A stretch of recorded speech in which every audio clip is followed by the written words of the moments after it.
Terima kasih Anda masih bersama kami di Kompas Petang. Saudara Sekretaris Fraksi Partai Gerindra DPR RI, Bambang Haryadi, mengusulkan ide agar satu warga negara hanya punya satu akun media sosial tiap platform medsos.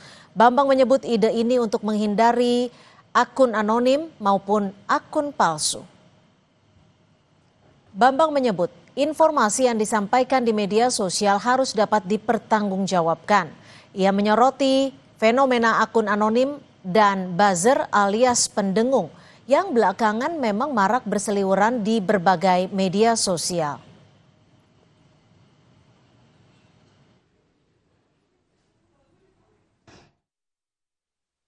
Bahkan kami berpendapat bahwa ke depan perlu juga single akun.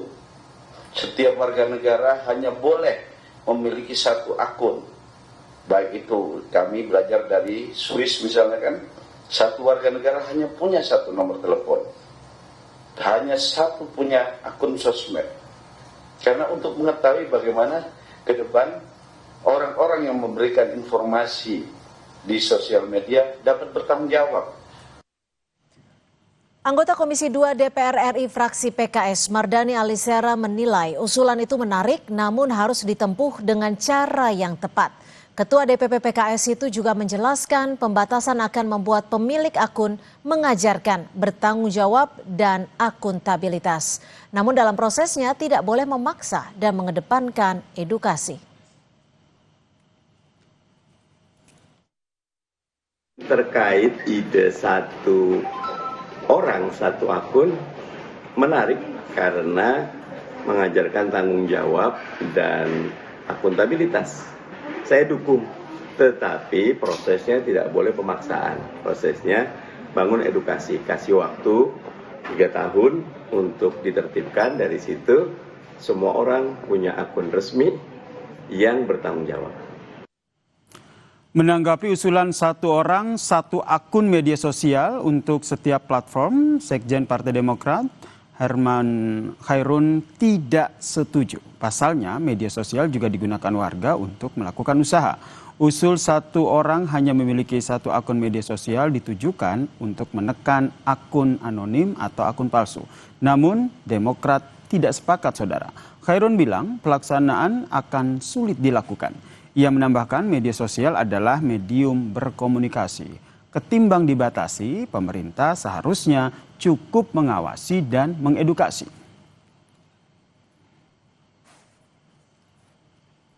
Dan mungkin sekarang ini kan banyak digunakan untuk media bisnis dan usaha. Nah, oleh karenanya menurut saya pembatasan ini agak sulit juga gitu ya. Dan lebih baik kita memang ke edukasi dan pemerintah sebagai otoritas pemilik kebijakan atas media sosial dan media lainnya tentu juga melakukan pengawasan, melakukan pemantauan, sehingga betul-betul media sosial sejatinya adalah menjadi media komunikasi antar warga, antar masyarakat, dan memiliki nilai manfaat bagi sosial. Merespons soal usulan satu orang satu akun media sosial di setiap platform, organisasi masyarakat sipil yang memperjuangkan hak-hak digital, yaitu SafeNet, khawatir justru hal tersebut melanggar hak digital warga. Lantaran belakangan warga kerap menggunakan akun media sosial selain untuk sosialisasi individu juga digunakan untuk berbisnis.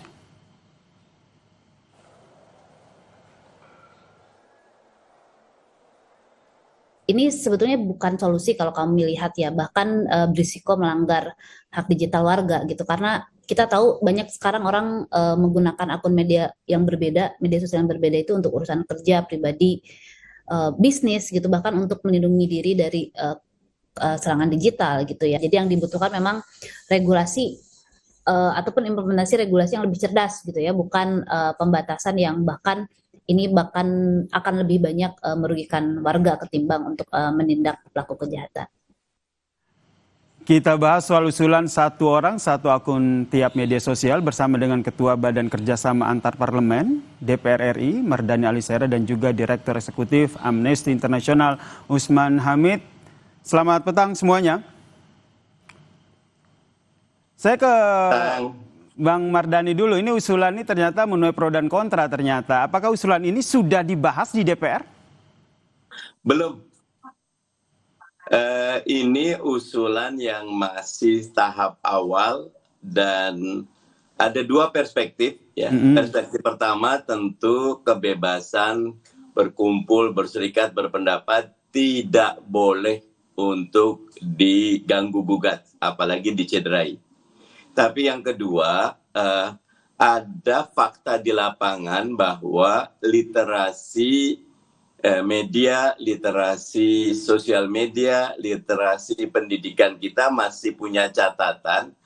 Jadi alih-alih sosial media ini mendorong kita untuk menjadi lebih cerdas, bisa juga oleh sekelompok kecil orang. Saya katakan sekelompok kecil orang justru digunakan untuk sesuatu yang destruktif. Makanya ide ini menarik untuk dikaji. Begitu.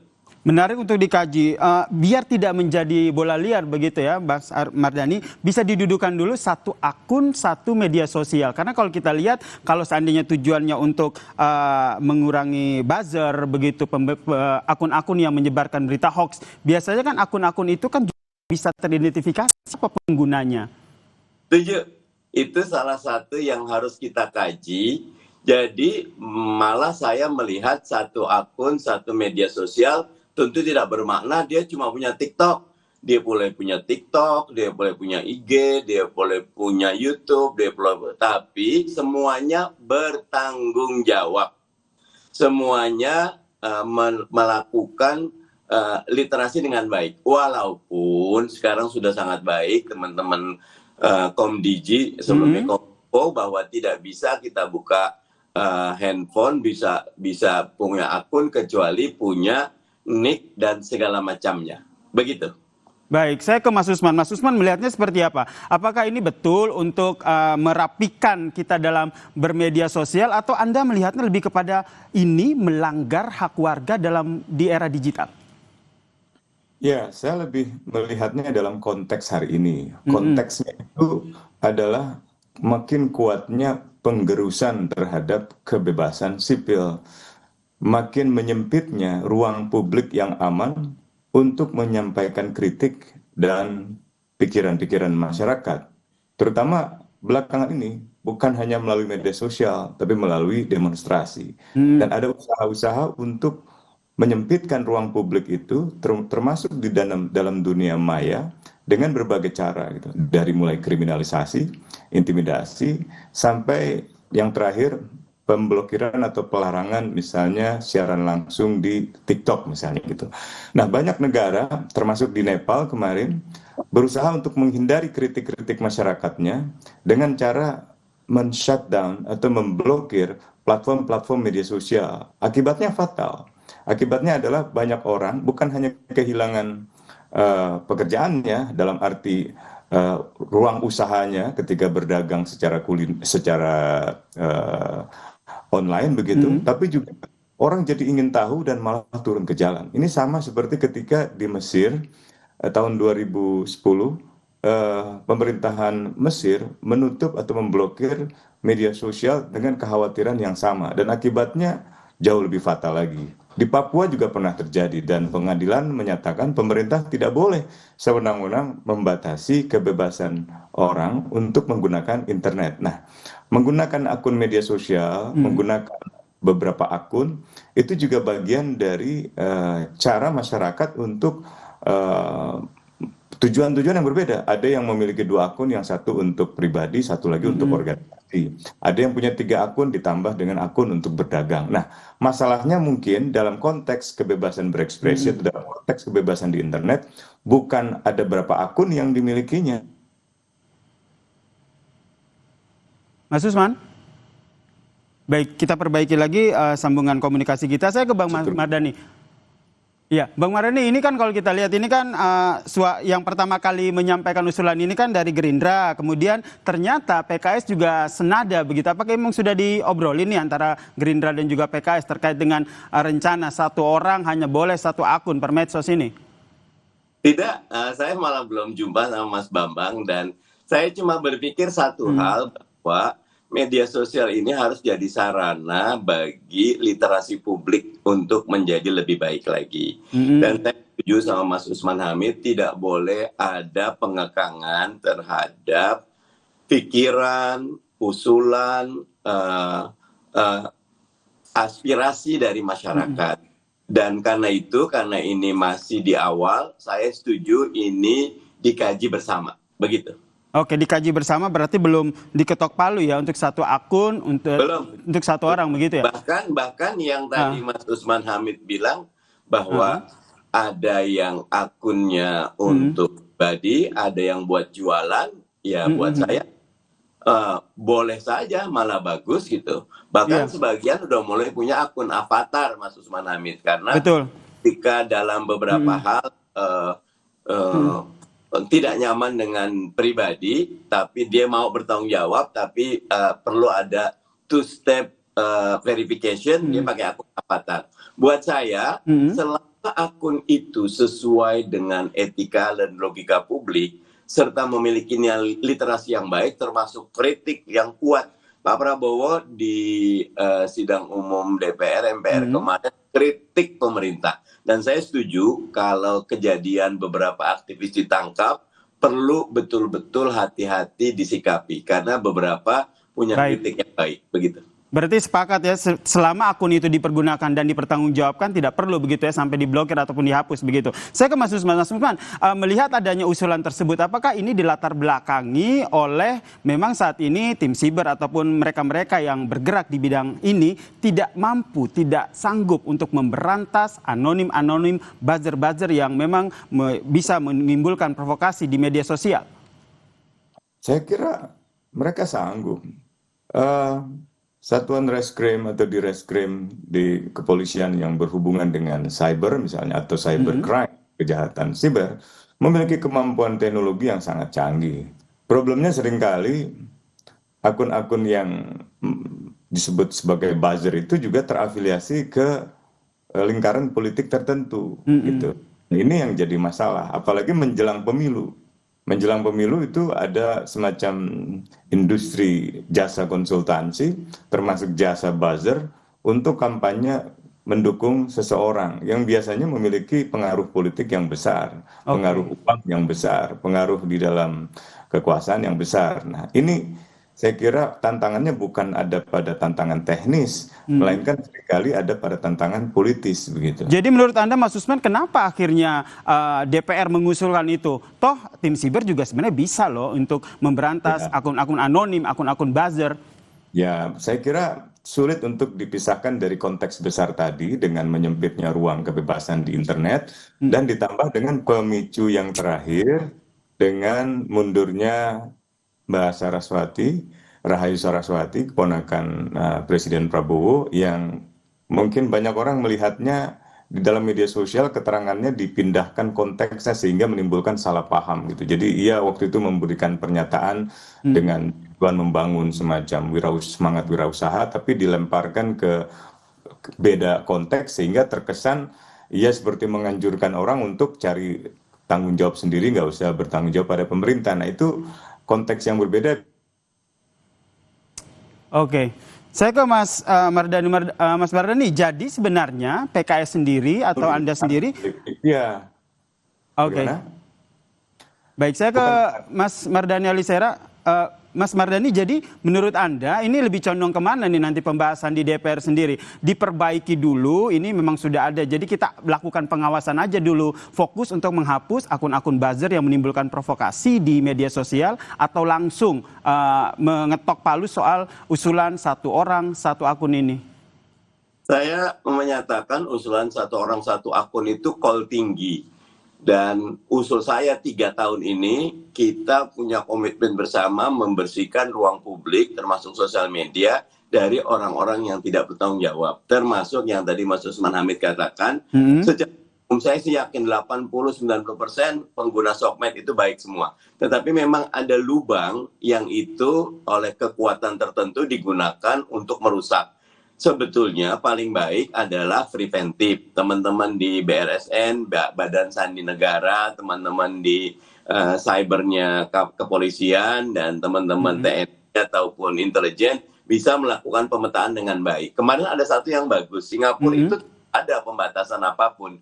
Tapi 4 bulan yang lalu satu orang itu ditangkap karena dari gerak-gerik melalui sosial media ataupun pembelian yang terdeteksi dari emailnya, dia beli beberapa alat, dia ingin melakukan gerakan seperti pembunuhan di masjid di New Zealand. Nah itu saya 2 thumbs up buat intelijen yang baik seperti itu. Jadi ada masalah yang harusnya selesai dilakukan oleh special force, jangan dilakukan secara general. Jadi kalau ide satu akun, satu orang satu akun, pandangan saya itu lebih kepada ayo kita bertanggung jawab terhadap akun kita.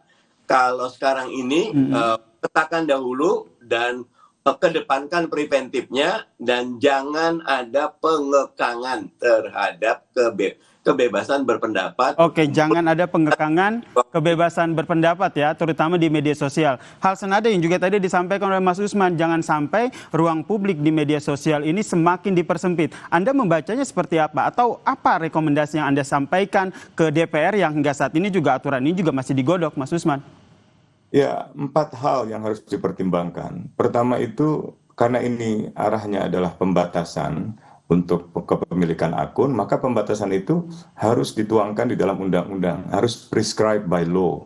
Yang kedua, memang harus benar-benar dibutuhkan, harus ada kajian yang komprehensif tentang mengapa aturan ini diperlukan gitu. Nah, yang ketiga, ketika ada pembatasan harus proporsional. Misalnya kalau satu orang memiliki 2 akun, yang satu untuk organisasinya, satu untuk dirinya sendiri, atau yang satu untuk berdagang, jangan sampai dipaksakan untuk memiliki satu. Itu tidak proporsional. Dan yang terakhir harus bersifat akuntabel, bisa dipertanggungjawabkan bahwa pembatasan itu benar-benar pembatasan yang bisa dibenarkan oleh hukum, misalnya begitu. Oke, Anda sepakat, Bang Mardhani? Setuju, tinggal kata kuncinya kalau buat saya, jangan konsentrasi kepada publik secara umum, tapi teman-teman di Sandi dan Cyber, teman-teman di kepolisian, teman-teman di intelijen, fokus mengumumkan 1, 2, 3, 4, 5, dan berapa akun ini yang selama ini sudah terbukti, dipublish saja biar semua tahu. Akhirnya tidak negara melawan publik, tapi negara, publik, dan semua mereka yang sadar melawan orang-orang yang menggunakan media sosial untuk tujuan-tujuan yang buruk. Harus kolaborasi seperti itu. Nggak boleh ada pendekatan negara yang justru membatasi. Kisah di Nepal buat saya banyak sekali pelajaran yang didapat. Begitu. Oke, berarti ini nanti ujungnya akan merevisi Undang-Undang ITE. Singkat saja, Mas Ali. Masih jauh ya, ini masih ide yang bergulir dan masih terbuka kemungkinan banyak. Baik, terakhir ke Mas Usman. Mas Usman, melihat adanya usulan dari DPR ini, apakah ini bisa dikatakan bahwa wah ini jangan-jangan memang kebebasan berpendapat di media sosial, di ruang media sosial ini ingin dipersempit? Singkat saja. Ada kecenderungan itu dan angkanya kelihatan dalam datanya, misalnya SafeNet, 500 lebih kasusnya. Di dalam data penelitian Amnesty beberapa tahun silam, itu ada 328 orang yang diserang, termasuk melalui peretasan, melalui kriminalisasi atas konten yang mereka utarakan di media sosial. Bahkan dalam kasus tertentu, termasuk di Papua, media sosial itu menjadi semacam tempat di mana negara mengintai warganya, gerak-gerik aktivisnya, dan bahkan di tingkat tertentu aparatnya terlibat di dalam pembunuhan. Pada saat yang sama, pelaku-pelaku politik seringkali menggunakan buzzer untuk melemahkan lembaga-lembaga yang penting seperti KPK. Dulu disebarluaskan seolah-olah ini adalah sarangnya lembaga Taliban, sarangnya lembaga radikalisme gitu. Dengan akun-akun yang jumlahnya luar biasa dan bisnis buzzer ini bisnis miliaran yang saya kira memang harus ditertibkan tapi bukan dengan cara memberikan penghukuman kepada semua pengguna media sosial, tapi kepada orang-orang tertentu saja yang memang menyalahgunakan kebebasan berekspresi hanya untuk tujuan-tujuan yang justru merusak demokrasi, gitu, merusak kebebasan. Baik, kita nantikan seperti apa usulan ini akan bergulir di DPR. Terima kasih Mas Usman, terima kasih Mas Mardhani Alisera telah bergabung bersama kami di Kompas Petang. Salam sehat semuanya. Terima kasih semua.